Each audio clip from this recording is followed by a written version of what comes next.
Hello, this is James again. And in today's video I want to talk about a key thing most toxic people do that you need to watch out for. It's the process of building you up, then tearing you down.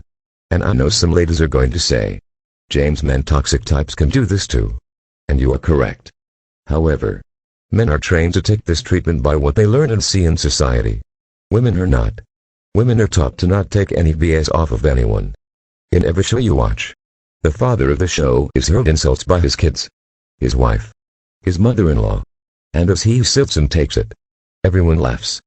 But on these same TV shows, the woman is brash, strong, blunt, and takes no BS off of anyone. And sadly we have a generation of males that don't know how to stand up for themselves. I do get this can happen to both genders. So if you are a woman and get something positive from this video, great. But I'm really trying to help out the men become men again. So they realize despite what they see on TV that it's not normal to be mistreated by anyone, even the woman in their life. With that being said, toxic types usually come on very strong in the beginning of a relationship. They give you praise for everything you do. They bear gifts. And they almost treat you like a king. Then usually around 6 months into knowing this person, give or take, they start tearing you down for the very things they were praising you for. They will double-check your answers to something you are good at with someone that has little to no knowledge of the particular subjects you are talking about. They will check your answers on basic things that are common knowledge, just to undermine your intelligence. When you question why this is happening, they will say you haven't done this or that thing enough. And that's why they are constantly second-guessing you. Usually it's some sort of big commitment that no one should be making at this juncture of the relationship. Simply put, this is the punking process of the relationship. This toxic person wants to see if you will be their punk. Nothing more. Nothing less. Many predators in the wild will have certain tests of their prey to see if they are going to be easy or a struggle, because even the most dangerous predator prefers an easy kill, as opposed to one that will put up a fight that could damage them in the process. Once they realize their prey is easy, they pounce. This is what the toxic person is doing. They are testing you during this tearing down process, to see if you're easy prey or not, to see if you are a punk or not. This is why they say victims have a choice. Because there are many men that have met this woman that surely have walked away. But it's the few that stay and take it that are her victims. This isn't a knock on a man that has this happen to him. But the minute someone starts to punk you in any area of life, leave. And don't look back. This can go for the buddies or friends you hang out with too. There is a big difference between guys just joking around with each other and being drained after you walk away, because this person just takes shots at you every time you see them, to the point you wonder why you are even friends with such a person to begin with. As long as you allow the punking, they will continue to punk you. And eventually they will escalate it to new heights and really become cruel. This is why you need to have standards regarding women you meet and friends you have. You should feel good when you meet up with your friends or with a lady. And you should feel just as good when you part ways after hanging out. You shouldn't feel drained of all of your energy. And you shouldn't feel punked. This is what the abused person needs to ask themselves. What is going on in your life that makes you go back for more abuse? What happened to you growing up? Was this treatment done to you by your mother or father? Because the fact is, it's not normal to just stand there and take it. And it's also not normal to start hating the world either. Trust me, I've met some people that spew violent crazy talk because they have been abused. These people you want to get far away from, because they now have become just as toxic, if not more, than their toxic abusers. And you just can't help these people.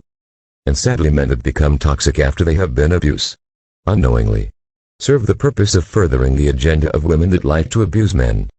The best thing a man can do is self-examination. Because, usually a man that lets a woman punk him, has more than likely let a friend of his get away with the same building up, tearing down process.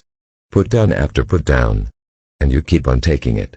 The problem isn't her, though she is clearly toxic. The problem is you, and your toxic behavior against yourself. Because even if she doesn't exist, you are going to take this punking from anyone that dishes it out. Whether it be at school, work, a so-called friend or buddy, or a woman you might date. Once I learned what was going on, and what this process was all about, I was able to sidestep so many toxic people. It led to me making really good friends that I would have never met had I spent my time with toxic people. You see, most of us think that we are above letting people treat us like that. Oh James, that would never happen to me. I would do this, that, and the other. Then all of a sudden you are being treated this way and you don't leave. You stay. Then it becomes how horrible this person is.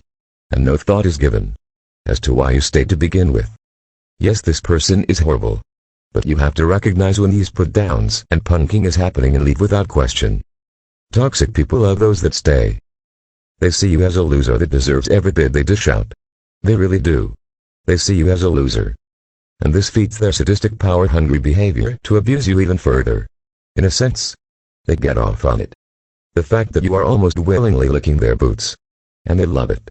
This is food or energy for the narcissist or other toxic person. To emotionally brutalize another human being over and over. And to have such power over them. They are willing to stay and take it.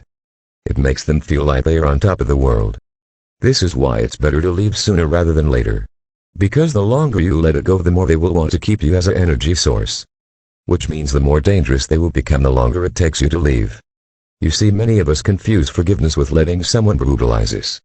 Forgiving someone and moving on with your life away from this person is way different than forgiving this person and keeping them in your life. Forgiveness doesn't mean you need to keep this evil snake in your life. Because sadly people that do this type of stuff are snakes that lure you in. Then turn on you in a heartbeat. They feed off of your pain. And the power they have to keep you from leaving. The minute someone shows you disrespect for you and who you are, the minute they attempt this tearing down process, have nothing to do with them and leave. You will be amazed after you do this once or twice, it will become second nature.